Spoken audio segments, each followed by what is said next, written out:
নাম এটাই আমরা জানি, আর চারটা নাম আমাদের সামনে নাই কেন? এটা প্রসিদ্ধ হয়ে গেছে। তো কোরআনের পরিচয় আমাদের সামনে থাকা দরকার। সর্বপ্রথম আমরা নাম জানলাম কোরআনের। এখন কোরআনের আরো যে বিষয়গুলো রয়েছে, আমরা কোরআনকে প্রশ্ন করি, একে একে প্রশ্ন করি, কোরআন তার সমস্ত জবাব দিয়ে দিবে। আপনি যদি কোরআনকে প্রশ্ন করেন, ও কোরআন, তোমার বাড়ি কোথায়? তুমি এতদিন কোথায় ছিলে? সাথে সাথে এই প্রশ্নের জবাব কোরআন দিয়ে দিবে। বাল হুয়া কুরআনুন মাজিদুন ফি লাওহিম মাহফুজ। আমার নাম হলো কোরআন, আমার বাড়ি হলো লাওহে মাহফুজে, আমি সেখান থেকে দুনিয়াতে এসেছি। কোরআনকে আপনি প্রশ্ন করলেন, ও কোরআন, তোমাকে দুনিয়াতে কে পাঠাইছে? তুমি বললে আমি এসেছি, বললে কি হবে? কে তোমাকে দুনিয়াতে পাঠাইছে? এ কথা বলার সাথে সাথে কোরআন জবাব দিয়ে দেয়, তানজিলাম মিম্মান খালাকাল আরদা ওয়াস সামাওয়াতিল উলা। পাহাড় পর্বত লৌহ কলম সাত আসমান জমিন যেই আল্লাহ বানাইছে, ওই আল্লাহ আমাকে দুনিয়াতে প্রেরণ করেছে। তাহলে তুমি দুনিয়াতে কার কাছে এসেছো? কোন ব্যক্তির উপর তুমি নাজিল হয়েছো?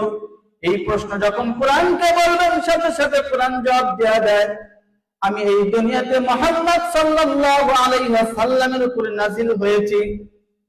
সূরা মুহাম্মদ আয়াত 2 আল্লাহ বলেন, ওয়াল্লাযীনা আমানু ওয়া আমিলুস সালিহাতি ওয়া আমানু বিমা নুযিলা আলা মুহাম্মদ। যারা ঈমান আনবে এবং নেক আমল করবে এবং মুহাম্মদ সাল্লাল্লাহু আলাইহি ওয়াসাল্লামের উপরে যেই কিতাব নাজিল হয়েছে সেই কিতাবের উপর ঈমান আনবে। এই আয়াতের ভিতর কোরআন জবাব দিয়ে দিল, মুহাম্মদ সাল্লাল্লাহু আলাইহি ওয়াসাল্লামের উপরে নাজিল হয়েছে। এখন কোরআনকে আবার আপনি প্রশ্ন করলেন, ও কোরআন, বুঝলাম তুমি দুনিয়াতে এসেছো, কোন সময় তুমি এসেছো? জানুয়ারি মাসে, না ফেব্রুয়ারি মাস, না মাঘ মাস, না ফাল্গুন মাস, কোন মাসে তুমি দুনিয়াতে এসেছো?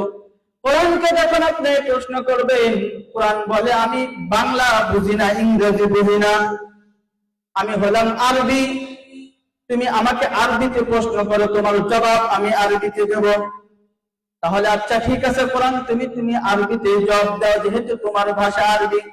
সাথে সাথে কোরআন বলে দেয়, শাহরু রমাদান আল্লাযী উনজিলা ফীহিল কুরআন। আমি কোরআন রমজান মাসে নাযিল হয়েছি। তাহলে রমজান মাস এটা কি বাংলা মাস, ইংরেজি, আরবি মাস? কোরআন যেহেতু আরবি, বললাম আমি আরবিতে জবাব দিই, সেটা হলো রমজান। শাহরু রমাদান আল্লাযী উনজিলা ফীহিল কুরআন। এই পবিত্র মাহে রমজানে, আসন্ন যে মাহে রমজান, এই মাহে রমজানে কোরআন নাযিল হয়েছে। এবার আপনি কোরআনকে প্রশ্ন করলেন, ও কোরআন, এটাও বুঝলাম তুমি মাহে রমজানে এসেছো। আচ্ছা ভালো কথা, এখন তুমি রাত্রে এসেছো নাকি দিনে তুমি এসেছো? কোন সময় তুমি দুনিয়াতে এসেছো? এই প্রশ্ন যখন আপনি কোরআনকে করবেন, সাথে সাথে কোরআন বলে দেয়, আমি কোরআন দিনে আসি নাই, বরং আমি রাত্রে এসেছি। আচ্ছা তাহলে কোন রাত্রে তুমি এসেছো? সাথে সাথে কোরআন জবাব দেয়া দেয়, ইন্না আনজালনাহু ফি লাইলাতিল কদর। আমি কদরের রাত্রে দুনিয়াতে এসেছি। এখন যদি আপনি আবার কোরআনকে প্রশ্ন করেন, ও কোরআন, বুঝলাম তুমি লাইলাতুল কদরের রাত্রিতে তুমি দুনিয়াতে এসেছো। এখন তুমি যে দুনিয়াতে এসেছো, কেন এসেছো তুমি? তোমার উদ্দেশ্যটা কি? সাথে সাথে কোরআন জবাব দেয়া যায়, হুদাল লিন্নাস। তামাম পৃথিবীর সমস্ত মানব জাতির হিদায়াতের জন্য আমি কোরআন দুনিয়াতে এসেছি। আবার আপনি কোরআনকে প্রশ্ন করলেন, ও কোরআন, যেহেতু তুমি তামাম পৃথিবীর সমস্ত মানব জাতির হিদায়াতের জন্য এসেছো, তাহলে বলো তো দেখি, তোমার ভিতর কি মানুষের জন্ম থেকে নিয়ে মৃত্যু পর্যন্ত যত যা কিছু দরকার সব কি তোমার ভিতর আছে? কোরআন বলে, হ্যাঁ অবশ্যই আমার ভিতর সব কিছু আছে। মানুষ তার জন্ম থেকে শুরু করে মৃত্যু পর্যন্ত চলতে গেলে যত সমস্যার সম্মুখীন হবে, ওই সমস্ত সমস্যার সমাধান আমি কোরআনের ভিতরে আছে। কোরআন বলে, ওয়ানাজ্জালনা আলাইকাল কিতাবা তিবয়ানান লিকুল্লি শাই। আল্লাহ তাআলা বলেন আমি কোরআনের ভিতরে প্রতিটি বিষয়ে প্রতিটি জিনিসের বিশদভাবে বিস্তারিত আলোচনা আমি কোরআনের ভিতরে রেখে দিয়েছি। মানুষের জন্ম থেকে নিয়ে মৃত্যু পর্যন্ত যত সমাধান হতে পারে সব কোরআনের ভিতরে আছে। তারপরে কোরআন আরো বলে মা ফাররাতনা ফিল কিতাবি মিন কুল্লি শাই, এমন কোন জিনিস নাই খুঁটিনাটি যে বিষয়টা আমার থেকে বাদ করেছে এমন কোন জিনিস নাই, প্রতিটি বিষয় আমি কোরআনের ভিতরে রয়েছে। তারপর যদি আপনি কোরআনকে আবার প্রশ্ন করেন আচ্ছা মানলাম সবকিছু তোমার ভিতরে আছে, এখন যদি তোমাকে মানি তাহলে আমার লাভটা কি? কি লাভ হবে তোমাকে মানলে? সাথে সাথে কোরআন বলে ফামান তাবিআ মিন্নি হুদায়া ফালা খাউফুন আলাইহিম ওয়ালা হুম ইয়াহজানুন। যে ব্যক্তি আমি কোরআনের অনুসরণ করবে ওই ব্যক্তির কোনো ভয় নাই, কোনো চিন্তা নাই। কিসের ভয় নাই? ওই 16 বছর যে কারাদণ্ড যারা ছিল, বিস্ফোরণ মামলায় 16 বছর যারা বিনা দোষে যারা রিমান্ডের ভিতরে ছিল, গুমের যারা শিকার হয়েছে, খুনের যারা শিকার হয়েছে, ওই ব্যক্তিদের কি নাই? কোনো ভয় নাই। যদি জান চলে যায় কার জন্য যাবে? কোরআনের জন্য যাবে। কারণ কোরআন যে ব্যক্তি মানবে ওই ব্যক্তির কোনো ভয় নাই, কোনো টেনশন নাই, কোনো চিন্তা নাই। এ কথাই কোরআন জানা যায় ফালা খাউফুন আলাইহিম ওয়ালা হুম ইয়াহজানুন। কোনো চিন্তা নাই, কোনো টেনশন নাই, কোনো পেরেশানি নাই যদি আমি কোরআনকে মানে। তারপরও আজকে আমাদের দুনিয়াতে দেখা যাচ্ছে শুধু ক্ষমতার পরিবর্তনের কারণে আজকে কিন্তু অনেকে এই কথা বলে ফেলছে কোরআন হলো ভাওতাবাজি। কথা বলেন ঠিক কিনা? বলছে না অনেকে কোরআনের সাথে রাজনীতির সম্পর্ক নাই। খবরটাকে আমি শুনেছি নাকি আপনারা শুনেছেন? এই কথা বলেছে না? কোরআন হলো সকাল বিকাল তসবিহ পড়ার ন্যায়। সকালবেলা যেমন 3 তসবিহ আদায় করতে হয়, বিকালে যেমন 3 তসবিহ আদায় করতে হয়, মাসনুন দোয়াগুলো পড়তে হয়, কোরআন হলো মাসনুন দোয়া, 3 তসবিহ আদায়ের ন্যায়। এই কথা বলেছে না? তাহলে যারা এই কথা বললো, কোরআন বলে মানুষের জন্ম থেকে শুরু করে মৃত্যু পর্যন্ত যত সমাধান সব আমি কোরআনের ভিতরে আছি, তাহলে যারা এই কথা বলে তাদের কথা ঠিক না ঠিক? তাহলে এই কথা যারা বলছে তাদের ঈমান আছে? কোরআনকে যারা অস্বীকার করে তাদের ঈমান থাকতে পারে? কোরআনকে অস্বীকার করা যাবে না। সূরা মায়েদা আয়াত 44 নম্বর আয়াতের ভিতরে আল্লাহ তাআলা বলেন وَمَنْ لَمْ يَحْكُمْ بِمَا أَنزَلَ اللَّهُ فَأُولَئِكَ هُمُ الْكَافِرُونَ। ওই ব্যক্তি যে ব্যক্তি কোরআনের ফয়সালা মানে না, কোরআন অনুযায়ী যারা সিদ্ধান্ত নেয় না, কোরআন দিয়ে ফয়সালা করে না, আল্লাহ বলেন ওই সমস্ত ব্যক্তি তারা কাফেরদের অন্তর্ভুক্ত হয়ে যায়। যারা কোরআনের কথা মানে না, কোরআনকে অস্বীকার করে, তারা মুসলমান থাকে না বরং কাফের হয়ে যায়। সূরা মায়েদা আয়াত 45 নম্বর আয়াতে আল্লাহ তাআলা বলেন ওয়া কাতাবনা আলাইহিম ফিহা আন্নান নাফসা বিন-নাফসি ওয়াল আইনা বিল-আইনি ওয়াল আনফা বিল-আনফি ওয়াল উযনা বিল-উযনি ওয়াস-সিন্না বিস-সিন্নি ওয়াল জুরুহা কিসাস। আল্লাহ তাআলা বলেন আমি কোরআনের ভিতরে লিখে দিয়েছি কাতাবনা আলাইহিম ফিহা আন্নান নাফসা বিন-নাফসি, একজন যদি আমি কাউকে হত্যা করি তাহলে এর বিনিময়ে সেও আমাকে হত্যা করবে।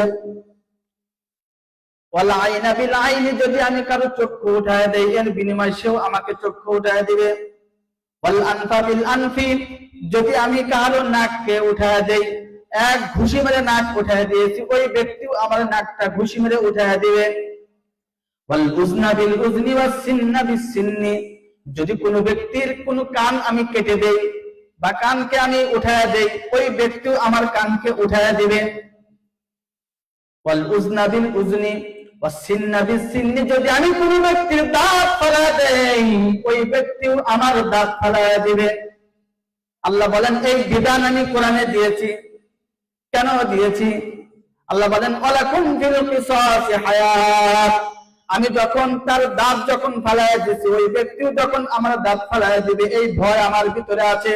যখন এই ভয়টা আমার ভিতরে আসবে, আল্লাহ বলেন ওয়ালাকুম ফিল কিসাসি হায়াত, এই প্রতিদানের ভিতরেই তোমাদের জীবন লুকায় তুলো। কারণ আমি যদি তাকে হত্যা করি, তার জানে ভয় আছে সেও আমাকে হত্যা করবে। এই ভয়ে গুম খুন, একজন আরেকজনের উপরে বিনা দোষে গুলি চালানো সব বন্ধ হয়ে যাবে। কারণ কোরআনের বিধান যে আমি তাকে চোখ উঠায় দেয়, দাঁত ফেলায় দেয়, আর বিনিময় সেও আমাকে এই কাজ করবে। এই বিধান বাস্তবায়ন যদি না হয়, আজকে তার বিরুদ্ধে মামলা দিয়ে জেলখানায় ঢুকায় দিবেন 6 মাস পর আবার জামিন। কিন্তু যদি কোরআনের আইন বাস্তবায়ন হয়, তাহলে ওই সময় আমার দেশে দাঁত ফেলায় দিছে, চোখ উঠায় দিছে, আর বিনিময়ে তাকে উঠায় দেওয়া হবে। এরপরে আল্লাহ তাআলা বলেন ওয়ামান লাম ইয়াহকুম বিমা আনজালাল্লাহ ফাউলাইকা হুমুজ জালিমুন, যে ব্যক্তি আল্লাহর ফয়সালা অনুযায়ী, আল্লাহর যে বিধান তথা কোরআন অনুযায়ী যে ব্যক্তি সিদ্ধান্ত গ্রহণ করে না, ওই ব্যক্তি হলো জালেম। ওই ব্যক্তি কি? ওই ব্যক্তি হলো জালেম, যারা কোরআন অনুযায়ী ফয়সালা করে না। এখন বিগত শাসন আমলে যারা কোরআন অনুযায়ী যারা সিদ্ধান্ত নেয় নাই, কোরআনের বিরুদ্ধে আচরণ যারা করেছে, তাহলে কি তাদের ঈমান আছে? তাদের ঈমান চলে গেছে। এখন কি করতে হবে? তাদের জন্য কি তওবার রাস্তা নাই? অবশ্যই তাদের জন্য তওবার রাস্তা আছে। সূরা জুমার আয়াত নম্বর 53 এবং 54 নম্বর আয়াতে আল্লাহ ঘোষণা দিয়ে দেন قل يا عبادي الذين أسرفوا على أنفسهم لا تقنطوا من رحمة الله, হে বান্দারা, তোমরা যারা অপরাধ করেছো, নিজেদের নফসের উপরে জুলুম করেছো, লা তাকনাতু মির রাহমাতিল্লাহ, আমি আল্লাহর রহমত থেকে নিরাশ হয়ে না। তারপরে আয়াতে আল্লাহ বলেন ওয়া আনিবু ইলা রাব্বিকুম, তোমরা তোমাদের রবের দিকে আত্মসমর্পণ করো, ধাবিত হও। মিন ক্বাবলি আইয়াতিয়াকুমুল আযাব, তোমাদের কাছে ওই শাস্তি, যে কঠিন আযাব, ওই আযাব আসার পূর্বেই। কারণ ওই আযাব যদি চলে আসে, পৃথিবীর কোন শক্তি, কোন পাওয়ারফুল রাষ্ট্র তোমাকে সাহায্য করতে পারবে না। সুম্মা লা তুনসারুন, কেউ তোমাকে সাহায্য করতে পারবে না। যদি চলে আসে তোমার সামনে সে আযাব, কেউ সাহায্য করতে পারবে না। এই কারণে আল্লাহর কাছে তওবার দরজা এখনো খোলা আছে। মুসলিম শরীফের 6902 নম্বর হাদিস, এই হাদিসের বর্ণনাকারী হলেন আবু সাঈদ আল খুদরি রাদিয়াল্লাহু তাআলা আনহু। কে? আবু সাঈদ আল খুদরি রাদিয়াল্লাহু তাআলা আনহু বর্ণনা, তিনি বলেন النبي سعيد الخدري رضي الله تعالى عنه أن رجلا قتل 99 نفسا, একজন ব্যক্তি সে 99 জন ব্যক্তিকে হত্যা করেছে। কতজন? 99 জন ব্যক্তিকে হত্যা করেছে। ফাআতার রাহিব, 99 জন ব্যক্তিকে হত্যা করার পরে এই ব্যক্তির ভিতরে অনুশোচনা এসেছে, এখন আমাকে তওবা করতে হবে। তো তওবা করার জন্য একজন রাহিব, একজন আবেদের কাছে এসেছে। আবেদকে প্রশ্ন করছে, ও আবেদ, আমার জন্য কি তওবার কোনো পথ খোলা আছে? এই প্রশ্ন করার সাথে সাথে ওই আবেদ তাকে বলে, না না, তোমার জন্য তওবার কোনো পথ খোলা নাই। তুমি 99 জন ব্যক্তিকে হত্যা করেছো, এরপরেও তুমি বলতেছো আমার জন্য তওবার কোনো পথ খোলা আছে কিনা। এই কথা শোনা মাত্রই ওই ব্যক্তি যখন শুনছে আমার জন্য কোনো তওবা নাই, সাথে সাথে ওই আবেদকেও কতল করে দিয়েছে। কত হলো? 100।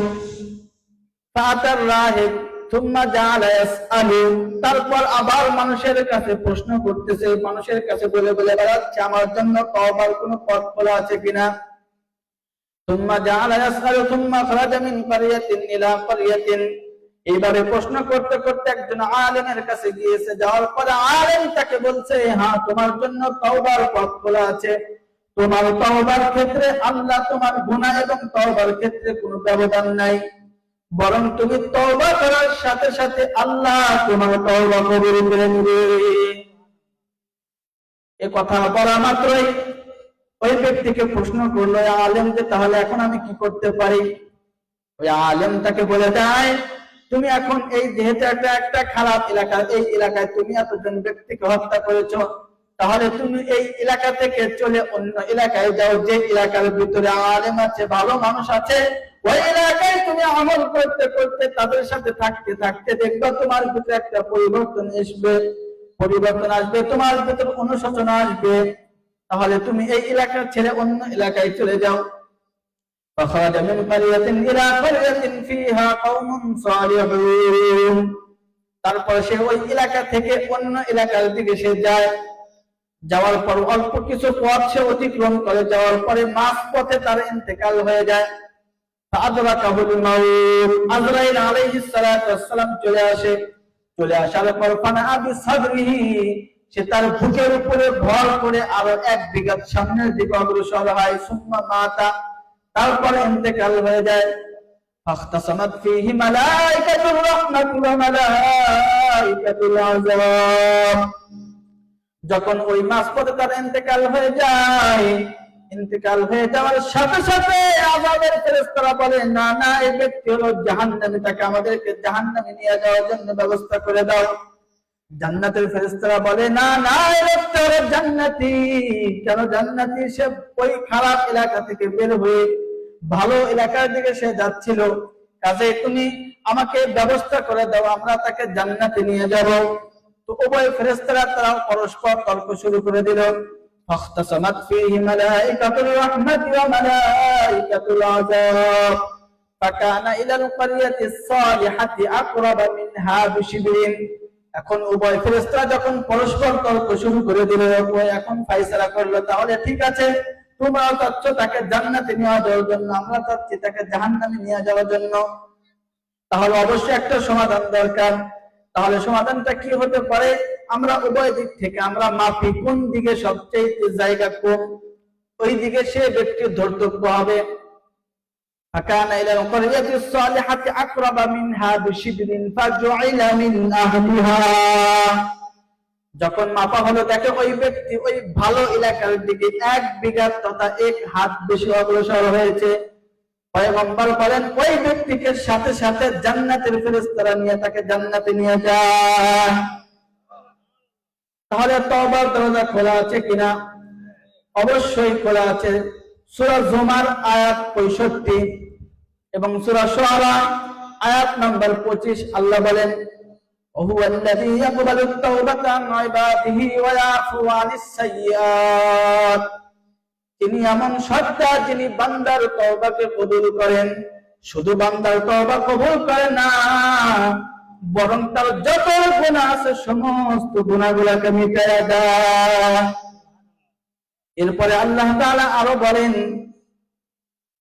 সূরা বাকারা আয়াত 222 আল্লাহ বলেন ইন্নাল্লাহা ইউহিব্বুত তাওয়াবিন ওয়া ইউহিব্বুল মুতাতাহহিরিন। নিশ্চয় আল্লাহ তাআলা কি করেন? ইউহিব্বুত তাওয়াবিন, যারা তওবাকারী তাদেরকে ভালোবাসে। শুধু তাদেরকেই ভালোবাসে না, বরং যারা পূত পবিত্রতার জিন্দেগি যারা অবলম্বন করে তাদেরকেও ভালোবাসে। তাহলে আল্লাহ তাআলার কাছে তওবা করার জন্য কি কিছু লাগবে? লাগবে কিছু। পলায় থেকে লাভ নাই, আরেক দেশে চলে যাবেন, লাভ নাই। আল্লাহর কাছে তওবা করেন, পথ খোলা। বাহির রাষ্ট্র থেকে হুমকি দিয়ে লাভ হবে? কোনো লাভ নাই। তওবার দরজা খোলা। এখন আমাদের প্রশ্ন আসে, কত মানুষ তো কি করেছে? কত সন্তানকে বাবা হারা করেছে, কত বাবাকে সন্তান হারা করেছে, কত স্ত্রীকে বিধবা করেছে, কত স্বামীকে স্ত্রী হারা করেছে, কত শিশু বাচ্চাকে দুনিয়া থেকে নিস্তেনাবুদ করে দিয়েছে। এক অপরাধ বিনা দোষে তাদেরকে 16 বছর তাদেরকে জেলখানায় আবদ্ধ করে রেখেছে, খুন করেছে, আয়নাঘর তৈরি করেছে। এরকম জঘন্যতম অপরাধ তারা করেছে, যেটা মানুষের সাথে জুলুম করেছে। আল্লাহকে এটা ক্ষমা করবে? আল্লাহ এটা ক্ষমা করবে? এটার জন্য কি করতে হবে? মানুষের কাছে তওবা করতে হবে। যার উপর জুলুম করেছে তার কাছে ক্ষমা চাইতে হবে। এটা ক্ষমা আল্লাহ করবে না। আল্লাহ কোনটা করবেন? জুলুম হলো দুই প্রকার, একটা হুকুকুল্লাহ, একটা হুকুকুল ইবাদ। আপনি নামাজ পড়েন নাই, যাকাত দেন নাই, রোজা রাখেন নাই, এটা আল্লাহ মাফ করে দেবে, কারণ এটা আল্লাহর হক। আপনার একজনের সন্তানকে মেরে ফেলছেন, আরেকজনের সন্তানকে আপনি 15 বছর ধরে রেখেছেন, গুলি চালাইছেন আরেকজনের সন্তানের উপরে, এটাকে আল্লাহ ক্ষমা করবে? এটা আল্লাহ ক্ষমা করবে না। বুখারী শরীফের 2449 নম্বর হাদিস, এই হাদিসের রাবী হলেন আবু হুরায়রা রাদিয়াল্লাহু তাআলা আনহু। তিনি বলেন, عن أبي هريرة رضي الله تعالى عنه قال قال رسول الله صلى الله عليه وسلم من كانت له مظلمة لأحد من عرضه أو شيء, যদি পৃথিবীতে কোনো ব্যক্তি অপর কোনো ব্যক্তির উপরে জুলুম করে, কি করে? জুলুম করে।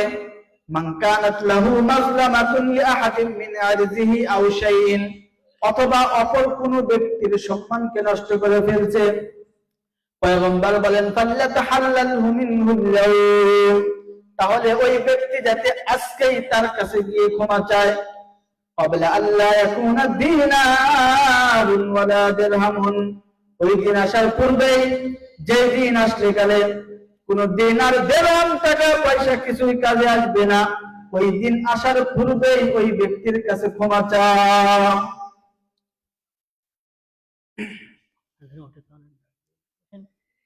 তাহলে যে ব্যক্তি অপর ব্যক্তির উপর জুলুম করেছে, পয়গম্বর বলেন ওই ব্যক্তির কাছে তুমি আজকেই ক্ষমা চাও। কেন?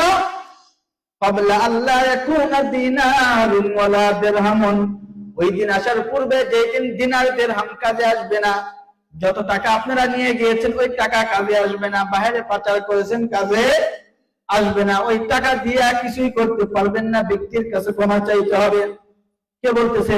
পয়গম্বর সাল্লাল্লাহু আলাইহি ওয়াসাল্লাম। বুখারী শরীফের 2449 নম্বর হাদিস, ক্বাবলা আল্লা ইয়াকুনা দিনারুন ওয়ালা দিরহামুন, কোন দিনার দিরহাম দিন কাজে আসবে না। ইন কানা লাহু আমালুন সালিহুন, যদি তার আমল নামায় কোনো ভালো নেকি থেকে থাকে, আখাযা বিকদরি মাজলামাতিহি, অপর ব্যক্তির উপর যতটুকু তুমি জুলুম করেছো অতটুকু নেক আমল তার কাছ থেকে নেওয়া হবে, ওই জুলুমের প্রতিদান তার কাছ থেকে নেওয়া হবে। যতটুকু সে জুলুম করেছে, এক পর্যায়ে জুলুমের প্রতিদান দিতে দিতে তার সমস্ত নেক আমল শেষ হয়ে যাবে। এখন যদি তার নেক আমলই নাই থাকে তাহলে কি হবে? ফাইন ফানিয়াত হাসানাতুহু, যদি তার কোনো নেক আমল নাই, কিছুই নাই, তাহলে ওই সময় তার আমলনামা কি হবে? ওই সময় তাকে উপর করে ধরে জাহান্নামে নিক্ষেপ করা হবে।